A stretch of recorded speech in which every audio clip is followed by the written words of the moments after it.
앞으로 폭염이 뭐 강해질 거고 그 폭염의 지속 기간이 길어질 거다 하는 거는 뭐 너무나 명백한 예측이고, 그리고 폭염과 급성 가뭄 형태의 이 가뭄이 더 강해질 거다. 뭐 이런 것들까지도 지금 이미 많은 연구 결과들에서 앞으로 이게 계속 강화될 거다 이렇게 예측하고 있습니다. 올해는 강릉이었지만 다른 네. 지역에도 돌발 가뭄이 충분히 발생할 수 있다고 보시나요? 네, 우리나라 어떤 지역에서든 지금과 같은 형태의 가뭄이 발생할 수 있죠. 그리고 그 위험이 커지고 있고요. 최근에 이제 어쨌든 반도체라든지 뭐 데이터 센터라든지 기타 이렇게 수요가 좀 많이 몰리고 있고, 특히 수도권에 사람들이 많이 사니까 이제 그런 부분들이 어쨌든 한 번 좀 삐끗해서 가뭄이 들면 영향이 더 클 수는 있죠. 돌발 가뭄이라는 건 대개 이제 한 2주 정도, 2, 3주 정도만에 급속도로 이제 발생한다. 그래서 전통적인 가뭄에 비해서 굉장히 빠르게 디벨롭을 한다.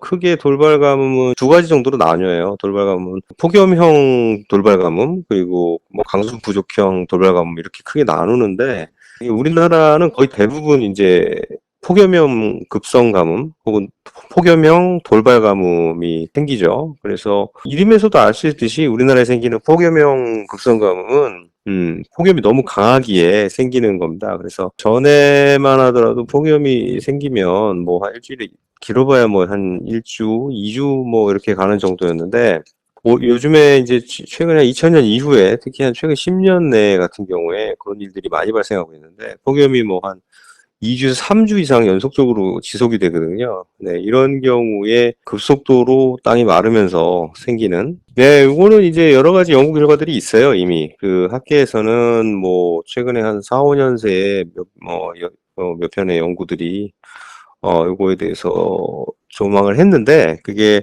뭐 명백하게 이거는 이제 그 기후변화 시그널이거든요. 그 인간에 의한 온난화 시그널의 하나인데, 특히 여름철에 우리나라, 특히 이제 동아시아 내륙 쪽 중심으로 해서요. 좀 평상시보다 좀 건조하고, 굉장히 뜨거운 형태의 폭염이 굉장히, 늘어날 거다. 이렇게 전망을 하고 있고요.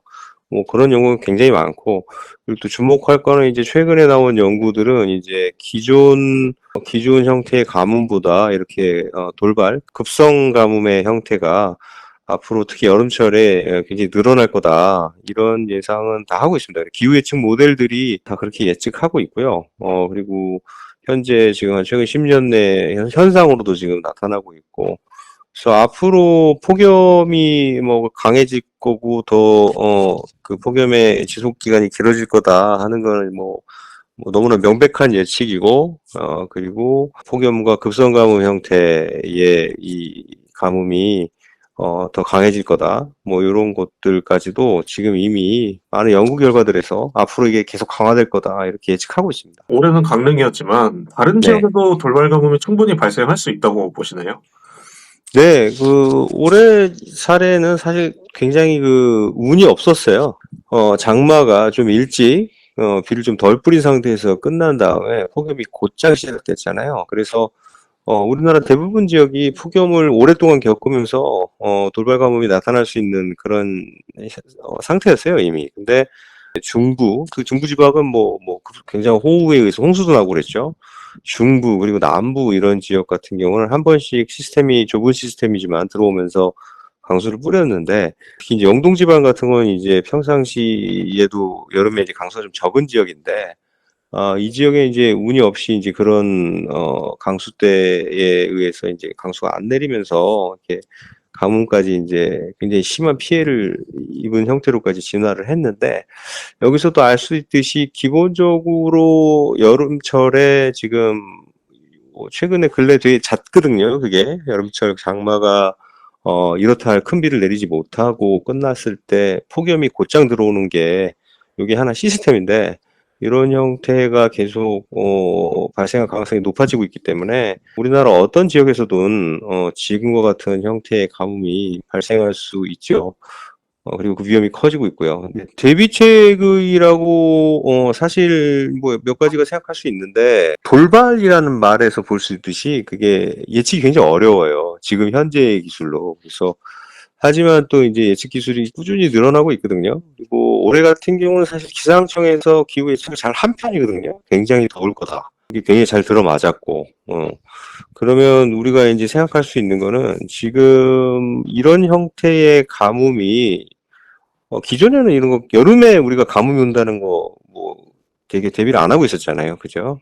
근데 앞으로는 여름에도 가뭄이 올 수 있다. 이 새로운 형태의 이러한 가뭄이 폭염이 오면 가뭄이 올 수 있다. 이런 걸 항상 염두에 두고 우리가 그 대책을 마련해야 될 것 같아요. 지금 하는 게 결국 뭐 뻔히 오는데 당한 것 뿐이잖아요. 지금 그죠? 근데 다만 이제 뭐 비가 오겠지. 우리 여태까지 그렇게 잘 워킹했어요. 예.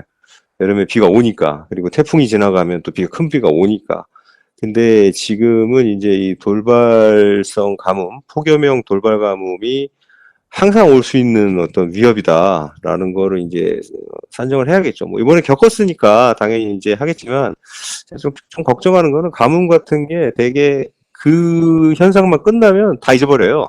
예, 그게 지금 굉장히 큽니다. 그러니까 요거는 이제 고정된 위협이다라고 생각하고 대비를 해야 될 것 같고.